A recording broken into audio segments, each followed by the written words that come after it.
Today, we're at the Cremorne Orpheum, one of the most iconic cinemas in Sydney.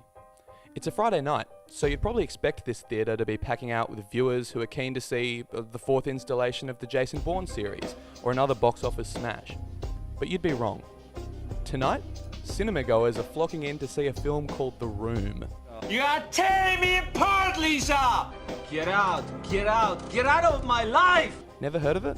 Well, you're probably not alone.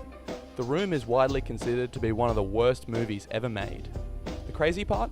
Everyone attending tonight's screening is well aware of the film's reputation. And on the whole, most of them agree with it. So, what actually is the deal with this movie?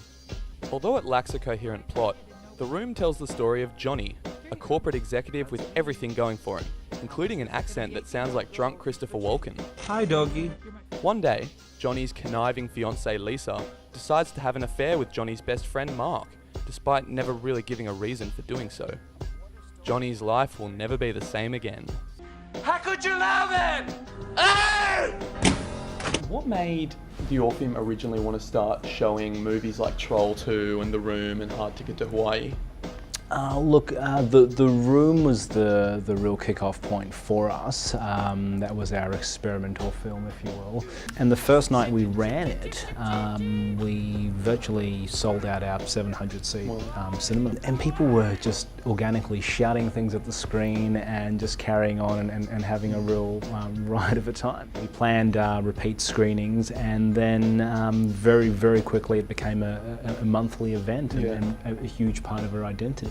I tried to contact Tommy Wiseau, the creator, writer and star of The Room, but he didn't reply to my email. So I thought, maybe if Tommy doesn't have the answers to the questions that I've got, maybe another movie would. As it turns out, The Room is not alone in its appeal. Films like Sharknado, Troll 2 and Hard Ticket to Hawaii all prove that there is renewed interest in the phenomenon of bad movies.